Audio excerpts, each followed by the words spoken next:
Welcome to Season 5 of the Agile Brand with Greg Kihlstrom, where we talk with enterprise and technology platform leaders about the people, processes, and platforms that make marketing and customer experience successful, scalable, and sustainable. This is what creates an Agile brand. I'm your host, Greg Kihlstrom, advisor and consultant for Fortune 1000 marketing and CX leaders and teams as principal and chief strategist at GK5A, and best-selling author, keynote speaker, entrepreneur, and Agile certified coach. The Agile Brand podcast is brought to you by TEKsystems, an industry leader in full-stack technology services, talent services, and real-world application. For more information, go to teksystems.com. To sign up for the Agile Brand newsletter and get the latest insights and articles on marketing technology and CX, or to purchase a copy of my latest book, House of the Customer, go to gregkihlstrom.com. You can also find all my books on Amazon and other retailers. And now on to the show.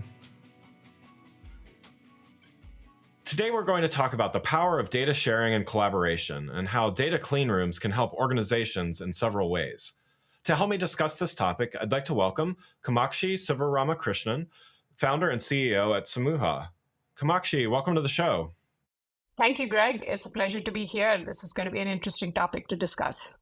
Yeah, absolutely. Looking forward to talking about this with you. I don't think this gets enough airtime in general here. So looking forward to talking about this with you. But before we get started, why don't you give a little background on yourself as well as what you're currently doing at Samooha?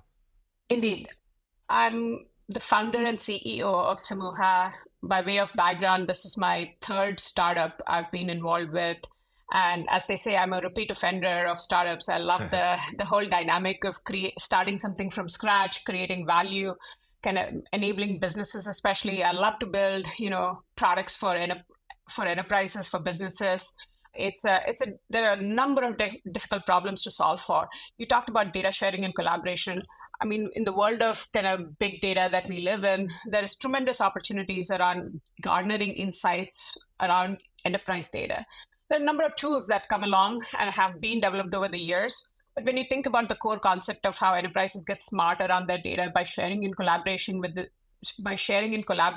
their ecosystem, I think there's a lot more to be done in terms of making that super easy, seamless, accessible, not just to the technical audience, but also to the non-technical audience, especially when you think about marketing, customer success, customer experience, and when you think about all kind of aspects of a business that are very analytical, but not necessarily technical. The problem to solve for data sharing and collaboration made super easy for them is a big, still untapped opportunity. And that's what Samooha is doing here. And having done this a couple of times before, and that too successfully, the hope here is that we're able to create even more success in the world of B2B enterprise technology here.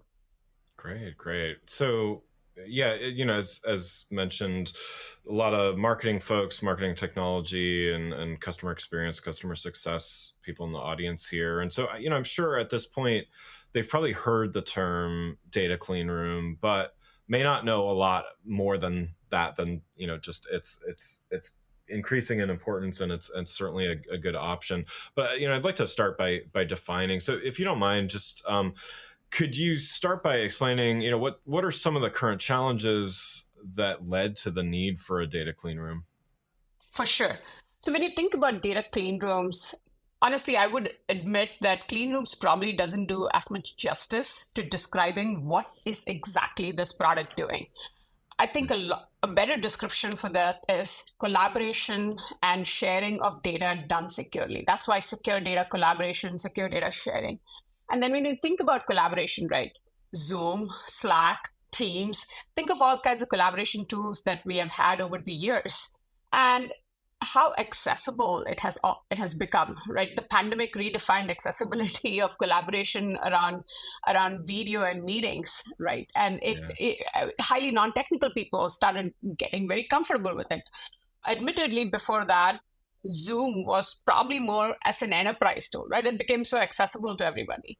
Kind of bringing that same degree of access to data and collaboration around data is exactly what the kind of untapped opportunity here is.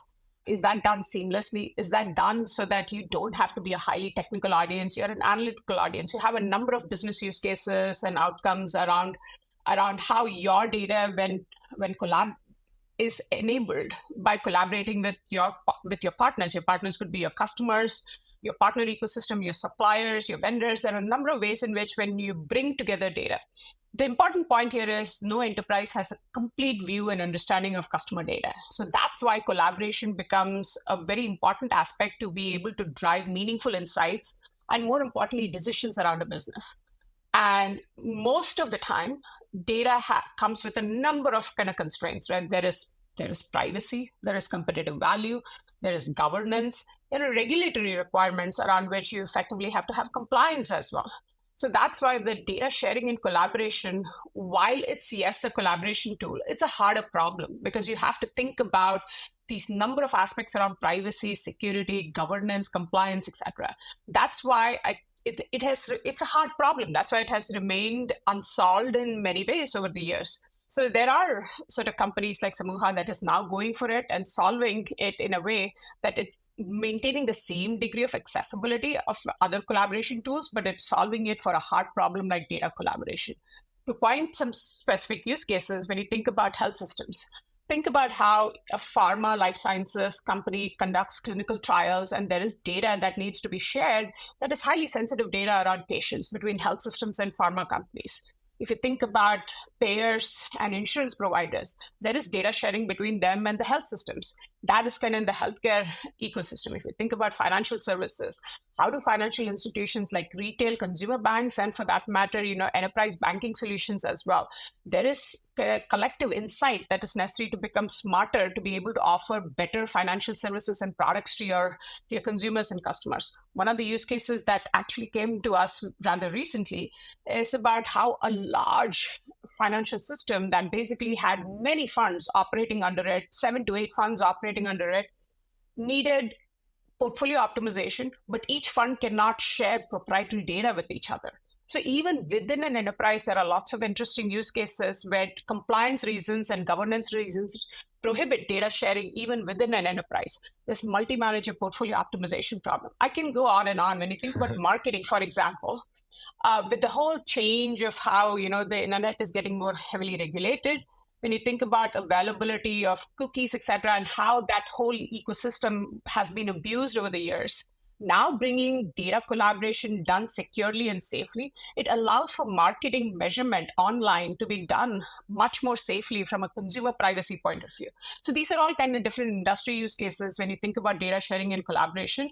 But Samooha is coming to it by saying that we are bringing an easy solution for it. We are bringing a no excuse solution so that enterprises can be held accountable because it's an easy way to solve for this problem. There's no need to do any kind of compromise around respecting your customers' data, your consumers' data.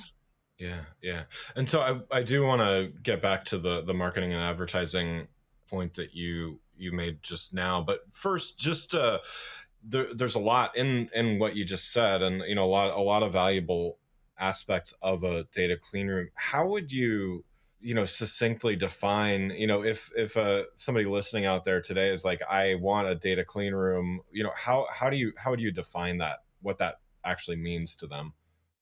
So if you think about, I as a functionary in a business, I want to share data with another party who sits outside of my business, and we have a common objective in terms of data, insights that we would like to gather from the data that we share. So basically what Clean Room offers is a secure data collaboration. So that is, both of our data sets within the Clean Room are processed in such a fashion that there is no mobility of data. It's done as a cloud native solution. So both of our data sets are typically sitting on the cloud. We're in circa 2023. It's a cloud. It's the age of cloud, right? So our data is sitting on the cloud. We do not want any mobility of our data. That means it does not move from where it is at, but yet we are able to collaborate. That means the data sets are able to commingle without either party having visibility on the data, yet you're able to run an insights, a data science, or a SQL query type of a workload on it to be able to garner insights from that data in terms of, for example, simplistic, what are the common customers you and I have? That's basically an audience and our customer overlap use case. So to your marketing audience, it would be, this is kind of a very proverbial canonical use case, right? So sharing that data done within a clean room without data moving and neither sides having exposure to each other's data, that is what is being done inside of a clean room. Before we continue, I'd like to introduce you to a sponsor of the show, Partner Hero. Customer service outsourcing has long been available mainly to large enterprise businesses with long-term contracts and onerous procurement processes. Partner Hero is challenging business as usual and bringing the benefits of outsourcing to small and medium businesses as well as startups. With short, flexible contracts and fast ramp-up times, Partner Hero is making customer support outsourcing a viable option for small and medium businesses and startups. It's perfect for companies with seasonality expecting a temporary spike in volume or that simply need to scale up. And their focus on quality means your customers will get an experience that feels like it comes from your team.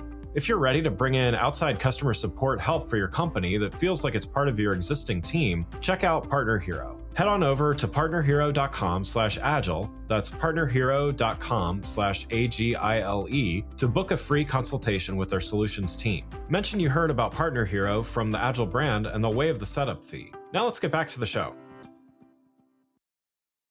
So going back to the marketing and advertising aspect, so many of those, if not all of those people listening out there are in some way dealing with this, whether it's consumer data privacy regulations or third-party cookies being deprecated and all of the things kind of related to consumer privacy laws, regulations, and as well as industry kind of self-regulation, you could say. As marketers are kind of scrambling to create a first-party data strategy to comply with all of this, where do data clean rooms fit within all of this? Excellent question, right? Data clean rooms are not becoming an optionality. They're becoming a critical, tool in the marketer's armor. There is simply no other way to respect the competitive sovereign value of the first party data that a marketer would have. And yet a marketer doesn't operate in isolation, right? They operate in conjunction with where their audiences and their target audiences are. So there's this natural synergy in the marketing tech context where audiences and marketers live close with each other. When I say audiences, marketers kind of proverbial use cases: growth, acquisition, retention, messaging, the opportunity to cross message, cross sell. All of these kind of capabilities require reaching another audience. And to your point, the death of third party cookies is the right move from an end consumer perspective. But that now brings a lot much more focus to first party data. First party data has high competitive sovereign value. There is governance, regulation in terms of how that first party data, especially when it is end consumer data, should be treated. So data clean rooms, to the earlier point that I made, provides that critical tool. It's not an optional value. It provides a critical tool by saying that, hey, your data doesn't move marketer. Your data doesn't move publisher or media house. Yet you're able to effectively understand each other's audiences and understand how best to kind of create a marketing campaign in terms of describing the audience, measuring marketing insights, and activating audiences, etc. So this requires kind of an individual consumer by consumer analytics and insights, but yet either party should not be exposing their first party data to each other. That's where kind of the clean room becomes that critical tool in the war chest available to a marketer. Last to the point I would say is marketing and marketers are leading the charge of data collaboration and even in fact establishing to other industries saying that this is how data collaboration is done securely. I'm so glad that marketers have embraced secure data collaboration, maybe forced so because of external kind of right. Regulatory reason, but marketers are leading the charge compared to kind of practitioners in other industries to show how this can be done, how you can adopt new capabilities and tool sets. That's really interesting that you say that there is an opportunity for the marketing profession to kind of lead here, even though I feel, reading what I read and everything, I feel like a lot of marketers are late to the game as far as really having a robust first party data strategy. It sounds like when it comes to collaboration and stuff, that's really interesting that they might be in some senses leading the charge. I think that's an interesting point, Greg, that you mentioned, if I may, for a second there. Yeah.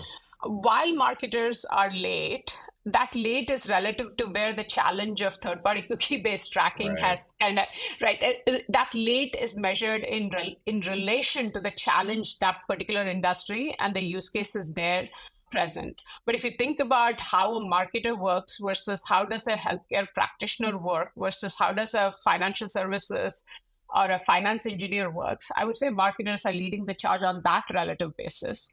Yeah. Even from Samooha's perspective, right? We have brought this to market as a multi-industry category clean room solution, and we're able to see how marketers are leading the charge of adoption compared to kind of practitioners in other industries. But I agree, absolutely, in terms of the relative challenge that we have that this industry is facing, there's still kind of relative slowness compared to that. But again, that challenge is also compounded, right? When you think Right. about kind of the largest player, Google, the can keeps getting punted down the road insofar Right. as how, like, the third party cookie, kind of that's such a critical part of the Google kind of ecosystem and their own monetization and revenue base. So some of Yeah. the kind of this industry does a fair amount of disservice to itself because it's literally been decades and decades of, third party cookie based tracking. Now, changing that is literally developing another muscle. So that obviously creates some slowness of adoption. And then there is greater awareness to be able to comply to regulation now versus before. That also compounds kind of the delay, if you may, but still on a relative basis, I feel marketers are still leading the charge. Yeah, yeah, no, I completely agree. I mean, I do quite a bit of consulting work in the both healthcare and financial services that you mentioned, and I completely agree that it's everything's relative, right? So yeah, For sure, for sure. definitely agree. So we've talked quite a bit in the abstract about how data clean rooms work. Wanted to ask a little bit more specifically about your platform, Samooha, and just how does a marketer work with it? What does it look like from their perspective to use this? Sure. So Samooha is available as a cloud-based native application. So when you think about marketers and data that marketers have to work with, there's typically one out of the three or four, five big clouds where their data is housed. And they are partnering, a marketer, say, partners with the publisher. Publisher's data is also housed in one of the 3 to 5 clouds. Now, the core problem that a clean room especially someone who has clean room solves for is the fact that irrespective of the cloud where the data is housed, how are these two parties able to collaborate with each other and say run a campaign measurement tool? So the way we do this is just as we bring the compute to data. So since data is resident in the cloud environment, Samooha's application is a cloud-based native application. In Samooha's case, the cloud-based native application is available on Snowflake. And any Snowflake customer, or for that matter, any cloud customer, is able to, with one click of a button, install the Samooha native application on their tenant, on their account, and effectively leverage a bunch of pre-baked templates for marketing use cases around measurement, around audience activation, around overlap, around reach and frequency, etc. And very simply set up privacy kind of rules around how data can be joined, data can be grouped by and filtered by. These are all when you think about like how actions are implemented on data in terms of privacy governance rules, etc. All of that can be done very easily once the application is installed on your account. And then, as I said, you can run the typical marketing use cases as pre-baked templates already available within the clean room. Yeah. So all of this is done with a no-code UI. So that's where kind of the non-technical persona comes in, right? Think of a non-technical persona coming into the native application. As I said, it's a web-based application. You're able to literally navigate yourself through a 4-step wizard that tells you how do you set up a clean room? How do you connect your data sources from any cloud environment that it sits on? How do you define policies on that data in terms of security and governance? And then how do you run a marketing use case workload around it? All of this is done with a no-code UI and interface that exists similarly for the other side as well, which is the other collaborator or the other party. And off you go. You're off to the races. Literally, you do not need to write one line of code to be able to do this. Yeah, interesting. So then, as far as preparing to do something like this, is it what should marketers be thinking about? I mean, it sounds like they would need some kind of repository like a Snowflake or something like that, but is there anything else they should be thinking about in terms of getting ready to be able to use something like this? That's a great question, right? I think, see, the good news here is cloud migration has been going on over the years, and Right. majority of marketer data is on the cloud. And insofar as data preparation is concerned, obviously there are, look, having data readily available either in a lake or a warehouse. Warehouse means it is somewhat semi-structured, if not structured data. And these columns and metadata basically describe what are the attributes of the data available. So from a marketer data preparedness perspective, having kind of a data platform of record is critical. And hopefully most marketers have at least solved for that.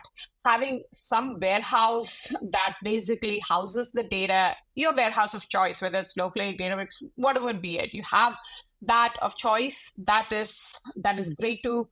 That's kind of step number one, if you may. After step number 0 of choosing kind of your cloud solution of record, your data platform of record, you have your warehouse in which there is structured data, and then effectively choosing your appropriate application like Samooha that then works off of that warehouse data, because it is semi-structured to structured data in there already. In terms of preparation, literally clean rooms require nothing else. All you do is understand your metadata, specify what your metadata is.